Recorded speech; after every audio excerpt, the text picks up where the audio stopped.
আগে এই ভিডিওটা দেখেন। হাসনাত আব্দুল্লাহ, লুঙ্গি ডান্স কোন সিনেমার গান?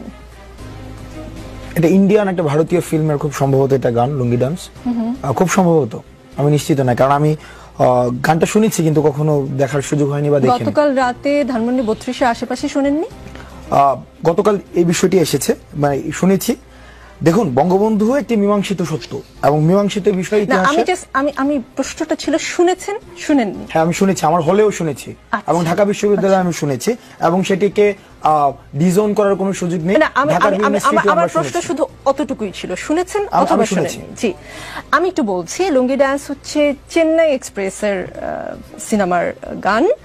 এটা 2013 সালে মুক্তি পেয়েছে সিনেমাটি এবং এই গানটিতে কণ্ঠ দিয়েছেন হানি সিং নামে একজন গায়ক এবং এই গানটি রজনীকান্তকে ট্রিবিউট করে এই গানটি করা। মানে তারা তাদের সিনিয়র অভিনেতাদেরও এতটাই সম্মান দেন যে এইরকম একটা বড় সিনেমায় শুধুমাত্র তাকে ট্রিবিউট করে একটি গান করা হয়েছে। এখন আপনাকে প্রশ্ন করতে চাই, গতকাল রাতে ধানমন্ডিতে যারা লুঙ্গি ডান্স করেছেন তারা কারা? আমি এখানে তৃতীয় কোন পক্ষ এমন কেউ করেছে আমরা করিনি, ষড়যন্ত্রের গন্ধ, গত 15 বছর এগুলো আমি শুনেছি। হাসনাত আব্দুল্লাহ, বেশ শুনেছি। রাত 1টা-2টা থেকে এই গান শুরু হয়। আমাদের সংবাদকর্মী ছিলেন সেখানে 2-3 ঘন্টা বা তারও বেশি সময় ধরে চলে। এতক্ষণ পর্যন্ত আপনাদের কানে খবরটি যায়নি এবং আপনারা এসে সেটা থামানোর চেষ্টা করেননি। এইটা কি আসলে আমাকে বিশ্বাস করতে বলেন? মাইয়ার খুব লাগিছে লুঙ্গি ডান্স নিয়ে দেখতেছি। দাঁড়াও মাইয়া, তোমার ড্যাডির লুঙ্গি খুলে দিচ্ছি, আসো। লুঙ্গি ডান্স কেন দেওয়া যাবি না?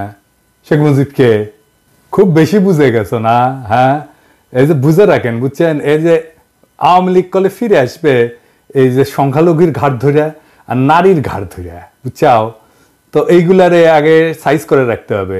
আচ্ছা, আর একটা জিনিস একটু দেখে নেই, ধানমন্ডি 32 নম্বরের 2 পাশে ব্যারিকেড কে দিছে? সেনাবাহিনী নাকি স্বরাষ্ট্র মন্ত্রণালয়? সিদ্ধান্তটা কার? মানে আমার জানা দরকার আর কি, কুরকুরানিটা কার? সুপুর নাকি উপদেষ্টার? 32 নম্বরকে প্রোটেকশন দেওয়া যাবে না, সোজা হিসাব। 32 নম্বরের সাথে আমাদের সকল বোঝাপড়া শেষ হয় নাই। যে ব্যারিকেড বসাইছেন সেটা সরান। হ্যাঁ, ভালো করে কইতেছি, ব্যারিকেড না সরাইলে কিন্তু মহাবিপদে পড়বেন। লাঠিগুলি টিয়ার গ্যাস দিয়ে বিপদ ঠেকাইতে পারবেন না। কি বিপদে পড়বেন ভিডিওর শেষে কমুনি। ধানমন্ডি 32 নম্বরের সাথে আমাদের হিসাব আছে। ওই বিল্ডিং এর প্রত্যেকটা ইট জনগণ খুলে নেবে, তারপরে ওই বিল্ডিং এর মুক্তি। জনগণের সাথে ফয়সালা শেষ। অনেকে কইতেছেন মুজিবের কি কোনোই ভূমিকা নাই? থাকবে না কেন? হাসিনার মতো একটা রাক্ষসী জন্ম দিছে। মানুষের ঔরসে রাক্ষসী জন্মানোর তো কোনো উদাহরণ নাই আগে, তাই না? আর মুজিব কি করিছে? স্বাধীনতার নেতা ছিল। আজ এনে বিষয়টা দেখি। তো মুজিবের যদি স্বাধীনতার জন্য অবদান থাকে তো জিন্নাহ সাহেবেরও আছে না? আছে তো। তিনি না থাকলে কি আমরা এই মানচিত্র পাইতাম বাংলাদেশের? এই মানচিত্রটা কার দেওয়া? এটা তো জিন্নাহ সাহেবের দেওয়া। তো জিন্নাহ সাহেবকে আমরা এখন সেলাম ঠুকি নাকি? হ্যাঁ, কি মানবেন? আজ আর একটা উদাহরণ দিই ইতিহাস থেকে। মুসলিম লীগ আমাদের জমিদারি উচ্ছেদ আন্দোলনের নেতৃত্ব দিল। আমাদের যুগ যুগের এই যে তিতুমির যে লড়াই করলো, হাজী শরীয়তুল্লাহ লড়াই করলো, এই যে নুরুদ্দিন লড়াই করলো, কার জন্যে? জমিদারি উচ্ছেদের জন্য। তো এই জমিদারি উচ্ছেদ আন্দোলনের নেতৃত্ব দিল কে? মুসলিম লীগ। তো জমিদারি প্রথা উচ্ছেদ করলো কে? আমাদের প্রথম রাষ্ট্র পাকিস্তান উপহার দিল কে? মুসলিম লীগ। তো আমাদের পূর্ববঙ্গের সব রাজনৈতিক নেতা করতো মুসলিম লীগ। মৌলানা ভাসানী বলেন, শেখ মুজিব বলেন, শেরে বাংলা বলেন, সবাই কে না? এই মুসলিম লীগ তারপরে ক্ষমতায় যায় জনগণের বিরুদ্ধে দাঁড়ায় মুসলিম লীগ নিশ্চিহ্ন হয়ে যায় নাই? আমরা কি এখন মুসলিম লীগের নামে জয়ধ্বনি দেই, জয়গান করি? মুসলিম লীগের নামে করি না। এত গৌরবজনক অর্জন থাকা সত্ত্বেও তো কেন করি না? তাইলে ওটার জবাব দেন আগে। আচ্ছা, আর একটা এক্সাম্পল দেই ইতিহাস থেকে। বাংলায় বর্গিরা আসতো, জানেন তো? ওই যে খোকা ঘুমালো পাড়া জুলালো, বর্গি এলো দেশে, বুলবুলিতে ধান খেয়েছে, খাজনা দেবো কিসে? 1741 সাল থেকে মারাঠারা বাংলায় আক্রমণ করে লুটতরাজ, ধর্ষণ, কি নাকি খুন খারাপি এই সমস্ত চালাইতে থাকে। পরবর্তী দীর্ঘ 10 বছর ধরে মারাঠাদের এই আক্রমণ চলতে থাকে। এরাই হইতেছে সেই বর্গী, যাদের কথা আমি বলছি আগের এপিসোডে। সে অংশটা দেখান এডিটর সাহেব, গঙ্গারামের কবিতা সহ। সবাই পালাই গেছে বর্গী আসার খবরে। তারপরে গঙ্গারাম লিখতেছে, এই মতে সব লোক পলাইয়া যাইতে আচম্বিতে বর্গী গেরিল আইসার সাথে। মাঠে গেরিয়া বর্গী দেয় তবে সারা, সোনা রূপা লুটে নেও আর সব সারা। কারু হাত কাটে, কারু নাক কান, একই চোটে কারু বধে পড়ান। মোহিনী স্ত্রীলোক বান্ধি ধৈরা লইয়া যায়, আঙ্গুঠে দড়ি বান্ধি দেয় তার গলায়। একজনে ছাড়ে তারে আর একজন ধরে, রমণের ভারে ত্রাহি শব্দ ফারে। আকাশ বাতাস কান্দে, কান্দিছে পাষাণ, রাখো কৃষ্ট কালী আল্লাহ ভগবান। কি বুঝলেন? শুধু সম্পদ লুইটা মাইরা কাইতেই যাইতো না, নারীদেরকে নিদারুণ অসম্মান করত। এই ইতিহাস আপনাকে কেউ বলছে? বলেনি, বলবেও না। শুধু শুনবেন 2 লাখ মা বোনের ইজ্জতের বিনিময়ে স্বাধীনতা পাইছি, যেন এর আগে কোনো আমাদের ইতিহাস নাই। এই যে বর্গীদের অত্যাচার, এই যে বর্গীদের আক্রমণ, এই যে বর্গীদের নিপীড়ন, এটা বর্গীদেরকে কে পরাজিত করছিল জানেন? কে বাংলার অসহায় মানুষদের মুক্তি দিছিল বর্গীর অত্যাচার থেকে নিজ বিক্রমে? কে? কোন সেই বীর জানেন? জানেন না? না, নাম বললে অবাক হবেন। সে মুক্তিদাতার নাম আমরা জানি, কিন্তু তার এই অবদানের কথা আমরা কখনো বলি না, বলবো না। কেন বলবো না? কারণ সেই বীর যে বর্গীর আক্রমণ থেকে বাংলাকে বাঁচাইছিল, বর্গীদের পরাজিত করছিল, সমূলে নির্বংশ করছিল, তার নাম হচ্ছে মীর জাফর আলী খাঁ। হ্যাঁ, সেই মীর জাফর, যে পলাশির আম্র কাননে সমস্ত সৈন্য নিয়ে নিশ্চুপ পুতুলের মতো দাঁড়াইছিল, সেই মীর জাফর আলীবর্দী খানের তরুণ সেনাপতি হিসাবে বর্গীদের পরাস্ত আর সমূলে পরাজিত করে। এই জন্য আলীবর্দী খান এতই তারে পছন্দ করতো যে তার সাথে আত্মীয়তার সম্পর্ক করে এবং উড়িষ্যার শাসনকর্তা নিয়োগ করে। শেখ মুজিবও আর এক মীর জাফর। স্বাধীনতার আন্দোলনের নেতা কিন্তু বর্বর স্বৈর শাসক আর হাসিনার ফ্যাসিস্ট শাসনের আইকন। তাই স্বাধীনতা যুদ্ধের ভূমিকা, যা কোনোভাবে মীর জাফরের বর্গীদের বিরুদ্ধে বীরত্বের সাথে লড়াই করার সাথে তুলনীয় না, তাকে আমাদের স্মরণীয় বরণীয় ভাবার কোনো দায় নাই।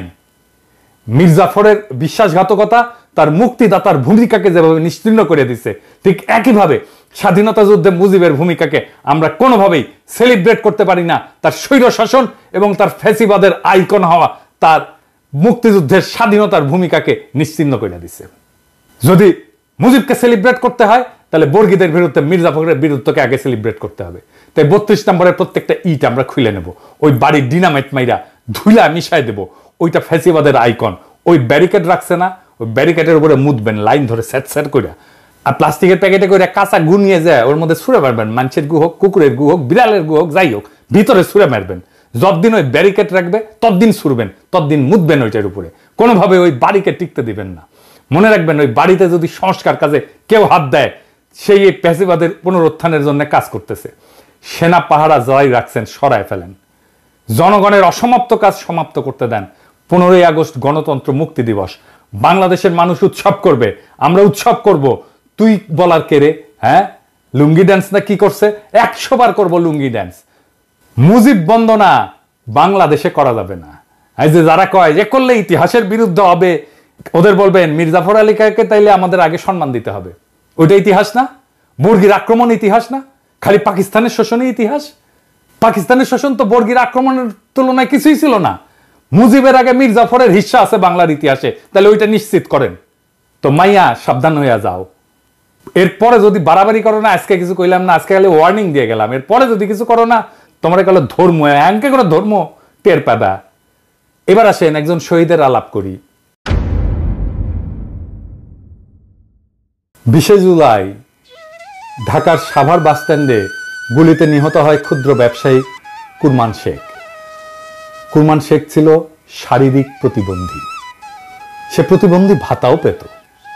কালুখালীর রতনদিয়া রেল লাইনের পাশে জরাজীর্ণ টিনের ঘর ছাড়া তার কোনো সম্পদ নাই।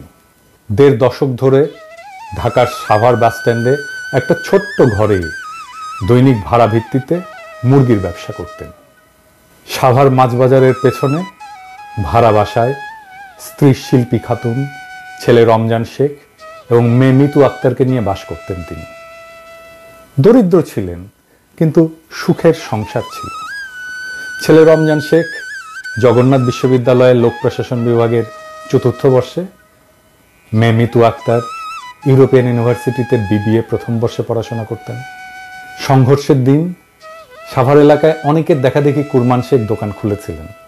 কুরমান শেখের ছেলে রমজান বলেন, দুপুরে সংঘর্ষ শুরু হলে আব্বু দোকান বন্ধ করে পেছনের মাঝবাজার এলাকায় বরফ কলের ভেতর আশ্রয় নেন। এ সময় অনেকেই সেখানে আশ্রয় নেন। আমার এক চাচাও ছিলেন।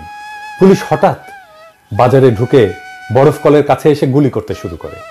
নিহত কুরমান শেখের স্ত্রী শিল্পী খাতুন বলেন, সে প্রতিবন্ধী ভাতাও পেত, সোজা হয়ে দাঁড়াতে পারত না, ঠিকমতো হাঁটতেও পারত না। ছেলেকে বিসিএস ক্যাডার এবং মেয়েকে ব্যাংকার বানাবে বলে অনেক কষ্ট করত। সে কোনো দল করত না। আমার স্বামী হাত জোর করে পুলিশের কাছে বলেছিল, স্যার আমি অসুস্থ, ব্যবসা করে খাই, আমারে গুলি কইরেন না। এরপর গুলি করে হত্যা করে পুলিশ কুরমান শেখকে নির্বিকারভাবে। হাসিনার পুলিশ এভাবেই হয়ে উঠেছিল ট্রিগার হ্যাপি, ইনডেমনিটি পাওয়া উর্দি পরা খুনি, যাদের খুন, দুর্নীতি, নির্যাতন, নিপীড়ন করলে কোনো শাস্তি পাওয়ার কোনো ভয় ছিল না। এই বিপ্লবের প্রথম প্রহরেই সেই পুলিশ নিদারুণভাবে কাপুরুষের মতো পরাস্ত হয়েছে সারা দেশে। এদের পান্ডারা হয়েছে পলাতক। কিন্তু এই ইতিহাস আমরা লিখে যাব, বলে যাব যুগ যুগ ধরে, যেন মানুষ এই অমানুষগুলোকে চিনে রাখে, যেন মানুষ এই হাসিনার দুঃশাসনকে চিনে রাখে, যেন মানুষ হাসিনার এই রক্ত পিপাসাকে মনে রাখে। ইনকিলাব জিন্দাবাদ।